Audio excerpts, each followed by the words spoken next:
Hi, and welcome to another episode of Hot Takes with me, the Silver Fox.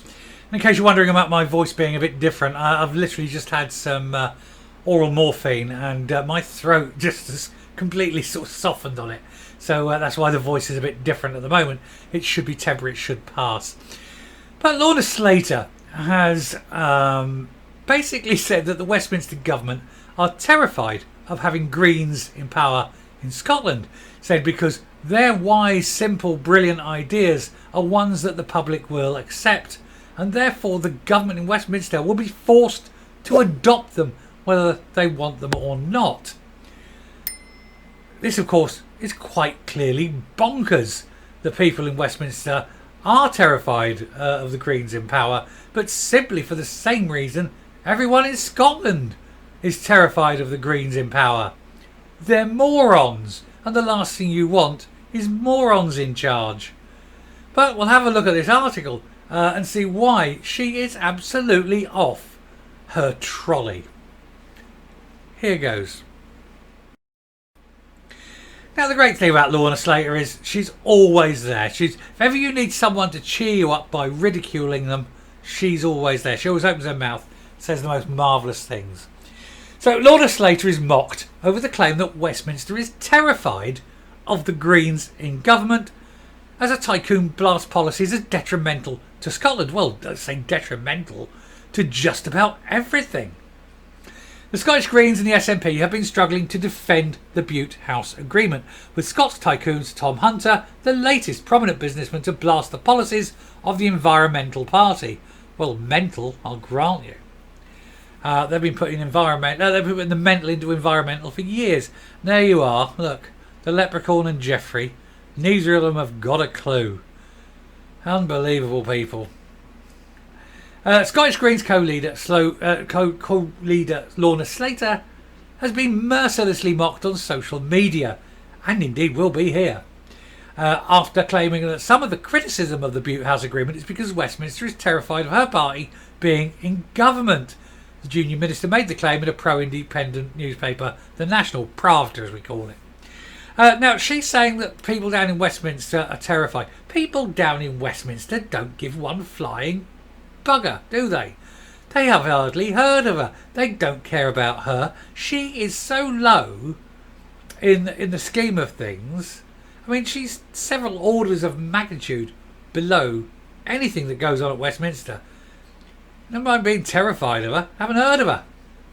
Anyway, a prominent Scots tycoon has also moved to slate the impact of the Greens on the SNP's executive policies, as he calls them a detriment to Scotland. So Tom Hunter also labelled the attempt to close North Sea oil and gas as insanity, as indeed to 99% of Scots. They all know it's the most important thing you've got. And indeed, every backbencher in the SNP wants out of the Bute House Agreement. You know, it's and probably half the bloody cabinet, it must be said. And these pushes are coming, and the likes, when you're getting obviously the likes of Fergus Ewing and Kate Forbes coming out blatantly saying it needs to go, then privately in with words to and polls with papers, every single backbencher, you know, its time is up. So why, of course, you have to ask, does Humza Yousaf want to stick with them? Well, it's because he's stuck his neck out. He's aligned himself so closely with these losers that if they go down, he goes down. But I think his time is coming to a close, don't you?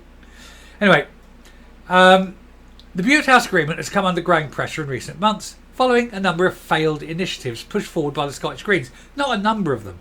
Every single thing, every policy they've announced, every idea they've had has failed, and has failed expensively.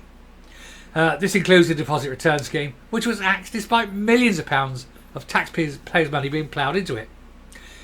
Neil Gray and Patrick Harvey marked the second anniversary of the deal on Friday by visiting a wind farm, but it has not stopped the criticism from coming in. Now, is this the wind farm where 15 million trees had to be cut down? Seems weird, doesn't it? That's not exactly green, is it? Cutting down 15 million trees so you can plant bird choppers. Anyway, yeah, the SNP backbenchers have spoken out against the partnership, including Fergus Ewing, who branded the Greens as left-wing extremists. They are. They're actually Marxist, and their destruction of industry is their single driving goal. They want everyone in Scotland to basically be impoverished, miserable, incapable of procuring a future for themselves or their families. And the course thing about having an impoverished nation is that with that has prices like your NHS goes. You have no healthcare, you have no education, you've got nothing. Nothing. It is a failed state, and that's what the Greens are pushing for. They're actually pushing to make Scotland a failed state. In a desperate attempt to defend the agreement, which has handed Slater and Harvey plumb £97,000 a year plus expenses over £100,000 a year for two talentless morons, it must be said, people who've done nothing and know nothing. The former launched a passionate defence of it and claimed that the UK government was terrified of the deal. Doesn't care about the deal. You're living in an absolute delusional cloud cuckoo land, love. She wrote that it was a huge step for the Scottish government. Yes, it is, but it's a huge step backwards. She added, we've seen the very worst of Westminster. Whether it's the Internal Market Act that has entrenched Brexit that Scotland has rejected, the anti-democratic use of Section 35 to block the Parliament vote on gender reform, or the bottle recycling scheme. Now, all three of those, let's have a look at these, right? First of all, the Internal Market Act was there prior to Brexit. It's existed for quite some time, and it was there specifically so that no one nation of the home nations could act in a way that was detrimental to the other home nations.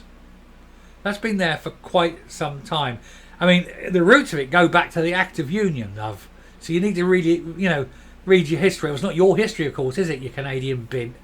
But anyway, she's saying the anti-democratic use of Section 35 was entirely democratic. People voted for the Scotland Act. They accepted the Scotland Act, and Section 35 was part of that Act.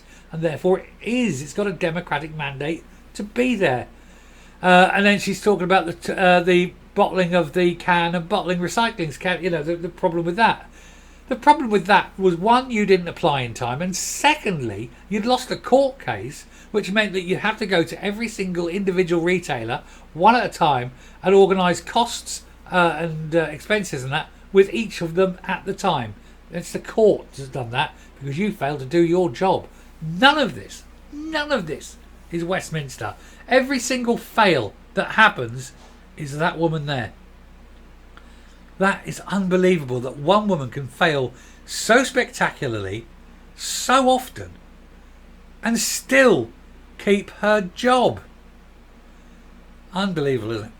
Anyway, they don't want to see rent controls and support for tenants, or just a transition from oil and gas. Well, we don't want to see rent controls. You're right. Rent controls are the quickest way of destroying a rental market. And you're seeing it already where any kind of rent control went in, especially during COVID, where they limited this and limited that. And what's happened now, once that came out, bang, rents are going up double figures to make make up for that. The tenancy evictions are going through the roof because you banned evictions, so people basically going in, paying their month's deposit and then never paying a month's rent again, and they were living there for, in some cases, up to 3 years rent free. So yeah, rent control is really bad idea. And then they're talking about just transition from oil and gas to renewables. Okay then, love, with your renewable, please tell me how we're going to make plastics. Please tell me how we're going to make fertiliser. Please tell me how we're going to make medicines. All the 6,000 odd items that are made out of coal and gas. How are you going to make them from renewables? Because it's impossible. Now, it may be that some chemical process will exist in the future, but it's probably 100 to 200 years away. But until you can come up with what you call a just transition from oil and gas to renewables, then we've got to keep oil and gas. And this is a woman who's wearing glasses made from oil. Anyway, these comments were mocked on social media by Tory MSPs. Stephen Kerr wrote, Scotland is horrified by this arrangement. It has given us less investment in housing, a disastrous bottle return scheme failure, and wanting to shut down North Sea oil and gas, which of course is Scotland's biggest bloody earner. Deputy Leader Megan Gallagher added, I'm not terrified, but deeply concerned about the incompetence and the lasting impact this coalition of chaos will have on Scotland. This quote of "It's no secret that we have come under fire" is the understatement of the year. Scottish Greens also face criticism from millionaire tycoon Sir Tom Hunter, who blasted their policies. He told Scotsman, "A lot of business people I speak to say the incompetence of bringing the DRS and wasting multi-millions while businesses struggle and the money could have been put to much better use. There doesn't seem to be much accountability. I suppose the ultimate accountability is the ballot box." It is, and the sooner the bloody better. But the Greens are coming out of this dogma, and it is to the detriment of Scotland, he said. They obviously believe in it, but any sane person can see that. Of course, we all have to believe in net zero, but you can't. You cannot have net zero. Even by existing means you're not net zero. But if you cut off oil from the North Sea today, we still need to buy hydrocarbons, so we buy it from another country and make them rich and lay off a bunch of Scottish workers. It is insanity. A Scottish Greens spokesman responded to the criticism by saying, "With Scottish Greens in government, we're delivering real and effective climate action." No, you're not. First of all, there's no real action. And secondly, it's not effective. You could close Scotland down tomorrow and it would make zero difference. In fact, it would probably make things worse. These people have the IQ of a banana. And I'm coming up. So there we are. She really truly believes that people in Westminster are terrified of the Greens. No. They're only terrified of what Green policies would do to any nation. And that's why they will never adopt Green policies in the same way as these Marxist extremists ever try to put forward. Because it is ultimately the most destructive set of policies any political party in this country have got. Anyway, thank you very much for listening. I'm glad that the Greens haven't got power or any real power. I'm glad that this Butte House agreement seems to be coming to a premature end and that they'll soon be out with any luck. All depends on whether Humza Yousaf sees the light. Anyway, till next time, stay safe, stay well, and remember, stick with it because the truth always comes out. Bye.